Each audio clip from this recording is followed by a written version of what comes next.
नमस्कार दोस्तों। आज हम बात करेंगे ग्रीन बिल्डिंग की। What is green building? हरित भवन क्या है, इसका हमारे पर्यावरण संरक्षण में किस तरह से योगदान है। For environmental protection, how we can use this green building. So building the future with intention is a green building. Green building is the part of sustainable habitat. Green building have cooling efficiency through earth tunnel, geothermal, chilled beams, etc. So there are many sustainable habitats present for conservation of environment, like the green building, green transportation. We can use green grids, green ICT, green industry, and green homes. So green building is the part of sustainable habitat. So what is basically the green building? है क्या green building? It is a green construction or sustainable building refers structure and using processes that is environmentally responsible and resource efficient through the building. It is high performance structure and they promote healthy environment. Green building इस तरह का construction है, इस तरह के structure designing के through बनाए गए भवन हैं जो कि एनवायरमेंटल फ्रेंडली होते हैं, रिसोर्सेज को प्रॉपर वे में, एफिशिएंट वे में यूज़ करते हैं उस ग्रीन बिल्डिंग के अंदर। सो ग्रीन बिल्डिंग को हम बोल सकते हैं कि एक ऐसी बिल्डिंग होती है जहाँ पर कि पानी का कम खर्चा हो सकता है, एनर्जी एफिशिएंट वे में यूज़ होगी, they conserve natural resources in efficient way, और लेस वेस्ट का जनरेशन होगा, and provides healthier spaces for occupants as compared to conventional building. So objective क्या है इस ग्रीन बिल्डिंग को बनाने के लिए? What are the basic objectives behind this green building? First is to develop buildings which use the natural resources to the minimal at the time of construction as well as operation. यानी कि बनाने के समय में या उसको उपयोग करने के समय ऑपरेशनल कॉस्ट जो है या कंस्ट्रक्शन कॉस्ट जो है वो कम हो और नेचुरल रिसोर्सेज पे डिपेंडेंट हो ये सारी चीज़ें। दूसरा है green building emphasize on the resource use efficiency and also press upon the 3 Rs, that is the reduce, reuse and recycle. Means green building 3 R पे एम्फेसाइज करता है, मटेरियल का रीयूज़ करना, रिसाइकिल करना एंड रिड्यूस यूज़ के लिए। Why we go green? There are 7 reasons for go green and these are components of the green building. Green building के क्या क्या components हैं या क्या 7 reasons हैं जिसके कारण हम green building की तरफ जाते हैं? पहला reason है और बहुत ही महत्वपूर्ण reason है, वो है energy. For efficient and renewable energy we can go for green building. Water efficiency for environmentally preferable materials and specification we can go for green building. Waste reduction, यानी कि ग्रीन बिल्डिंग में अभी हमने बात कही कि मिनिमम वेस्ट का formation हो या रिसाइकलिंग हो जाए मटेरियल की, तो waste reduction, toxic reduction, indoor air quality, smart growth and sustainable development. So for these 7 reasons are these 7 components we can say are the for the green building. Green building means the design and construction practices that significantly reduces or eliminate the negative impact of the building on the environment and its occupants. So green building are the eco-friendly structures. These are pictures of few green building. So green building cost more upfront but saves through lower operating cost over the life of the building. So the green building concept technology, the concept of green building technology is a new approach to save water, energy and material resources and the construction and maintenance of the building and can reduce or eliminate the adverse effect of the building. Fundamental principles that involve in green building. These are based on the green building are based on the 4 fundamental principles like structural efficiency, energy efficiency, water efficiency and waste efficiency. Structural efficiency means its main intention is to minimize the total environmental impact associated with all life cycles, यानी कि resources को extraction करने से लेके resources के dispose of तक, यानी कि उसकी जो पूरी लाइफ साइकिल है उसमें वो एनवायरनमेंट पे मिनिमम इफेक्ट डाले। इस तरह का एफिशिएंट होना चाहिए उसका structure. It has the largest impact on the cost and performance on the building. Second thing is energy efficiency. Energy efficiency means the strategy is to reduce the operational energy use. Renewable energy through solar power, wind power, hydropower and biomass can significantly reduce the environmental impact of the building. Third fundamental principle is water efficiency. So the water efficiency means reducing water consumption and protecting water quality is the key objective of the sustainable building. The use of non-sewage and grey water for on-site use such as the site irrigation will minimize demand on the local aquifer. So water efficiency के term में water का consumption कम से कम हो उस building में, water quality protect रहे, और जो सीवेज वाटर है या नॉन सीवेज वाटर जिसको कि हम ग्रे वाटर कहते हैं, जो कि हमारे किचन से निकलता है या वॉशिंग के थ्रू निकलता है, उसको हम on site like site irrigation के लिए यूज़ कर सकें. And waste efficiency means building material should be renewable material, recycle and friendly to the environment. For example, our lumber from forest, renewable plant materials like the bamboo and straw. So waste efficiency means हम इस तरह के materials को buildings में use करें जो कि renewable हो, जिन materials को recycle किया जा सके, like the forest का lumber product जो कि एक रेन्यूएबल प्लांट मटेरियल है, like bamboo and straw.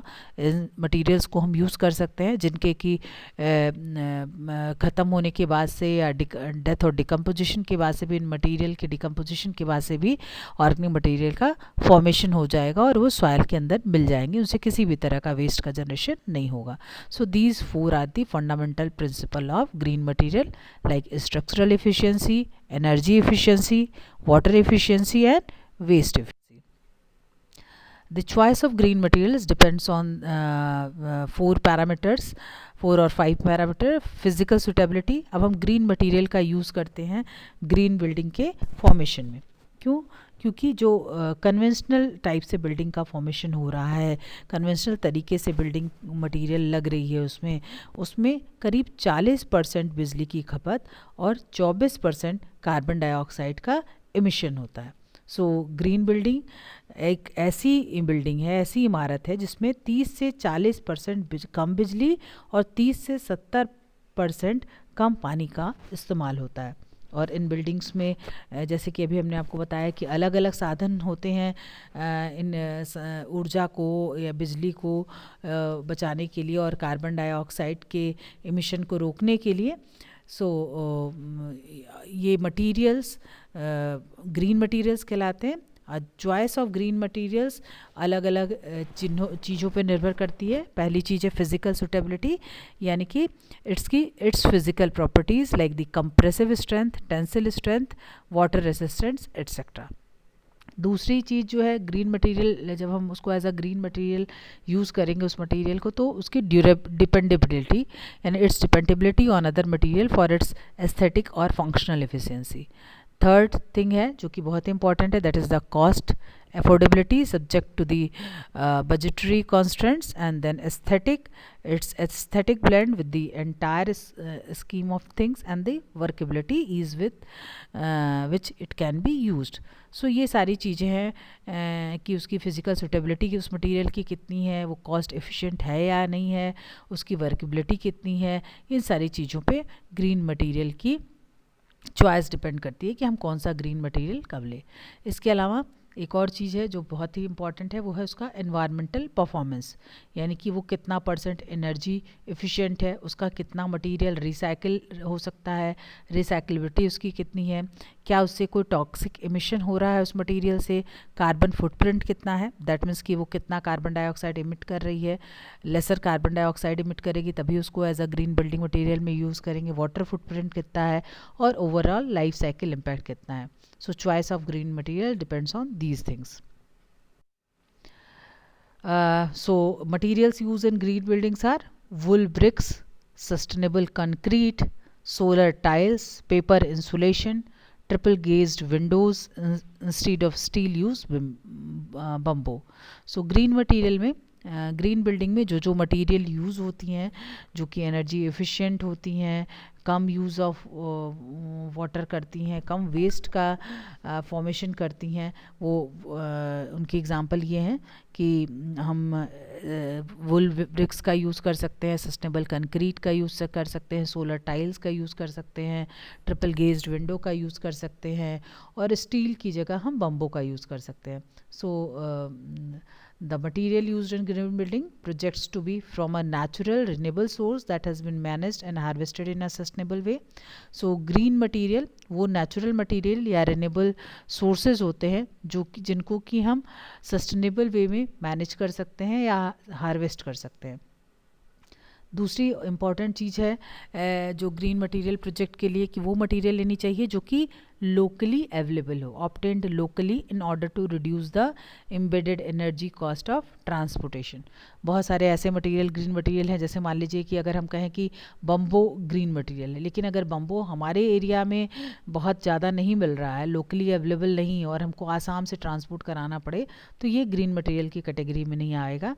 Locally जो अवेलेबल रिसोर्सेज हैं जो कि एनर्जी एफिशिएंट हो, उनको हम एज अ ग्रीन मटेरियल के तौर पर ले सकते हैं in order to reduce the embedded energy and cost of transportation. Sourced from reclaimed material at nearby.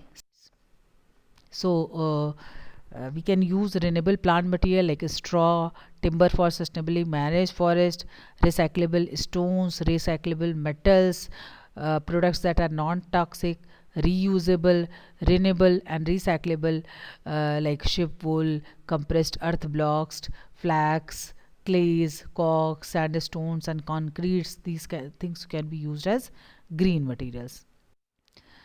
First thing is wool brick. You can see here this is the brick made by wool. So this wool brick is obtained by adding wool and a natural polymer found in the seaweeds to the clay of the brick. 37% more strength than the burnt brick. Wool brick जो है इसकी strength 37% ज़्यादा है जो हम लोग भट्टे की ईंट से बनाते हैं, बर्ड ब्रिक से बनाते हैं उसकी. And resistant for cold and wet climate, और जहाँ पर ठंडा क्लाइमेट है या वेट क्लाइमेट है उसके लिए बहुत ही वुल ब्रिक बहुत ही सुट. देन दूसरी सस्टेनेबल मटेरियल है that is the sustainable concrete and solar tiles. It is made by crust glass, wood chips or slag by product of steel manufacturing, and it reduces CO2 emission.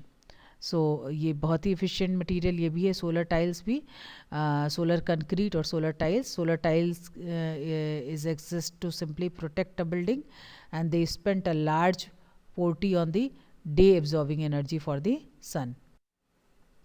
Paper insulation, we can make this by recycled newspaper and cardboard and then filled with the chemical foam and make it insect resistant and fire retardant, and we can use this as a building material. Then next green material or for material that used in green building is the triple glazed window. It is a super efficient window, बहुत ही efficient window होता है. It stop heats to enter the building and from direct sunlight. ये इस direct sunlight को अंदर आने से रोकता है और heat को करने से रोकता है, natural cooling करता है. Bamboo is again amazing green material. Steel bars की जगह हम लोग उसको रिप्लेस करते हैं बम्बो मटेरियल से. Now come on the green building concept in India. Then दूसरी sustainable material है that is the sustainable concrete and solar tiles. It is made by crushed glass, wood chips or slag by product of steel manufacturing, and it reduces CO2 emission. So ये बहुत ही efficient material ये भी है. solar tiles भी, solar concrete और solar tiles paper insulation.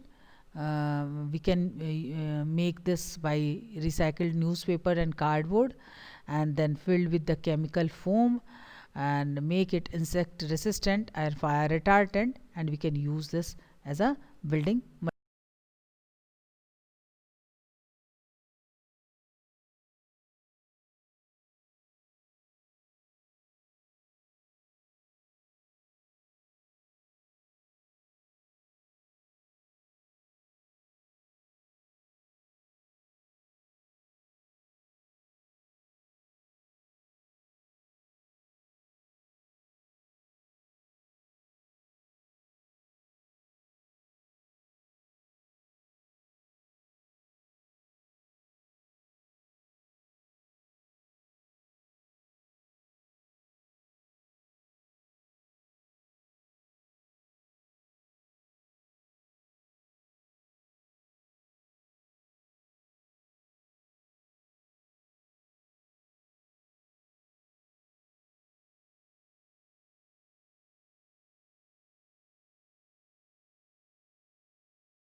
Lead जो leadership in energy and environmental design है, ये एक इंडियन रेटिंग सिस्टम है बिल्डिंग की, और अगर ये इसके 52 टू 69 पॉइंट्स को मीट आउट करती है देन ये प्लेटिनम का रेटिंग करती है इसको।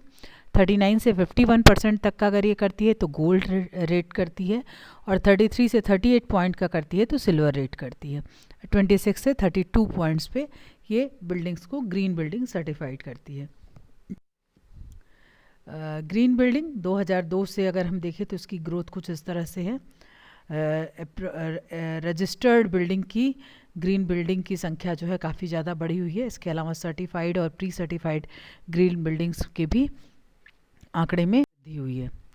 ये सारे लिस्ट हैं इंडियन ग्रीन बिल्डिंग्स के। सोलर एयर कंडीशनिंग ग्रीन है, solar reflectance index, roof, wind hybrid solar charger, high performance envelope, thermal storage, ये सारे इंडियन ग्रीन बिल्डिंग के एग्जांपल्स हैं। बहुत सारे फैक्टर्स हैं जो कि ग्रीन बिल्डिंग को अफेक्ट करते हैं। पहली और जो सबसे इम्पॉर्टेंट फैक्टर है वो है लोकेशन। यूँ तो ग्रीन बिल्डिंग के जो फैक्टर्स हैं या मानक हम उनको कहेंगे, इसमें सबसे पहले बिल्डिंग की लोकेशन व साइट देखी जाती है, और अगर साइट ही गलत हो तो ग्रीन बिल्डिंग उसको नहीं माना जा सकता है। So green building site should be selected based on how easily it can integrate into the existing electric, gas, water and sewage utilities. Second thing, और जो दूसरा इम्पॉर्टेंट मानक है या फैक्टर है, that is the orientation. Green building should orientally fit into the surrounding area, making best use of existing rocks, existing roads, sidewalks, alley sites, specific solar resources and so forth. And जो तीसरा जो बहुत important मानक है वो day light का है। Daylighting is the controlled admission of natural light, direct sunlight and diffuse skylight into the building to reduce electric lighting. So ये तीन इम्पॉर्टेंट फैक्टर्स हैं, या हम ये कहें कि मानक हैं जो ग्रीन बिल्डिंग में महत्वपूर्ण स्थान रखते हैं। इसके अलावा renewable energy, rain water harvesting and waste water management की उन ग्रीन बिल्डिंग में किस तरह से रिन्यूएबल एनर्जी का यूज़ हो रहा है, सोलर एनर्जी का यूज़ हो रहा है, या जियोथर्मल एनर्जी का यूज़ हो रहा है, विंड एनर्जी का, वाटर एनर्जी का, या बायोफ्यूल्स का यूज़ हो रहा है। देन रेन वाटर हार्वेस्टिंग कैसा है वहाँ का, and the main purpose of rainwater harvesting system is to collect and store rainwater falling on the ground which can be further be used in the future. and जो अगला मानक है वो है वेस्ट वाटर मैनेजमेंट का। Waste water management और the lack of has a direct impact on the biological diversity of aquatic ecosystem. So waste water को हम किस तरह से प्रॉपर वे में मैनेज कर रहे हैं ताकि वो इरिगेशन के लिए और दूसरे पर्पसेस के लिए यूज़ हो रहा है। तो ये सारे कुछ फैक्टर्स हैं जो कि ग्रीन बिल्डिंग के मानक में प्रयोग होते हैं। ग्रीन बिल्डिंग के बहुत सारे फ़ायदे हैं। Green building can reduce energy use up to 25 to 40%। Carbon dioxide emission का रिडक्शन करीब 37% होता है ग्रीन बिल्डिंग में। वाटर यूज़ जो होता है 40% लेस वाटर यूज़ होता है, और जो सॉलिड वेस्ट है वो 70% लेस सॉलिड वेस्ट का जनरेशन होता है। So green building is have environmental benefits, social benefits as well as ecological benefits. Now we can say non-renewable energy is an expensive and unsafe, but did you know that through green building we can save a lot of energy? Before that, let's define first the meaning of green building or green construction. Known as green construction is the practice of creating a structure and using processes that are environmentally responsible and resource efficient throughout a building life cycle, from sitting to design, construction, operation, maintenance, renovation and deconstruction. So green building एक बहुत ही अच्छा संसाधन है, एक बहुत ही अच्छा तरीका है जिसके थ्रू हम एनर्जी को एफिशिएंट वे में यूज़ कर सकते हैं, वेस्ट मैनेजमेंट कर सकते हैं, वाटर रिसोर्स का एफिशिएंट यूज़ कर सकते हैं, और ऐसे मटेरियल को इसमें यूज़ करते हैं जो कि उस लोकेशन में या उस रीजन में सबसे ज़्यादा मिलते हैं, और वो रिसाइक्लेबल रीयूजेबल हो। सो ग्रीन मटेरियल अगर हम देखें तो पर्यावरण की दृष्टि से पर्यावरण के संरक्षण के लिए बहुत ही महत्वपूर्ण योगदान करता है। लेकिन सच्चाई यह है कि भारत में ग्रीन बिल्डिंगों की रेटिंग न तो स्थानीय परिस्थितियों रेटिंग में ना ही स्थानीय परिस्थितियों का भी ध्यान दिया जा रहा है और न ही ग्रीन बिल्डिंग का दावा करने वाले भवनों की ठीक प्रकार से जांच हो रही है। सबसे बड़ी बात ये है कि जो हमारा नेशनल बिल्डिंग कोड है NBC, वो किसी तरह की ग्रीन मानकों को लागू करने या जांच करने के लिए बाध्य नहीं है। और लीड और गृहा जैसी जो संस्थाएं हैं, जो इंस्टीट्यूशन है, वो भी इंडिपेंडेंट रूप से काम कर रही हैं, जिस पे कोई भी गवर्नमेंट कंट्रोल नहीं है। ये संस्थाएं, ये इंस्टीट्यूट्स भी बिना रियल एनर्जी और रिसोर्सेज की स्ट्रिक्ट इंस्पेक्शन किए बिना उन भवनों को या उन बिल्डिंग्स को ग्रीन बिल्डिंग का दर्जा दे रही हैं। हमें ज़रूरत है इस ओर ध्यान देने की और सही वे में जो ग्रीन बिल्डिंग हो, जो ग्रीन बिल्डिंग के मानकों पे खरी उतरे, उनको ही ग्रीन बिल्डिंग का दर्जा दिया जाए। होपफुली ये आपको पसंद आया होगा, ये टॉक पसंद आई होगी। और अगर आपको ये पसंद आया है तो काइंडली मेरे चैनल को लाइक करें, इस लेक्चर को, इस टॉपिक को शेयर करें और सब्सक्राइब करें। Thank you so much.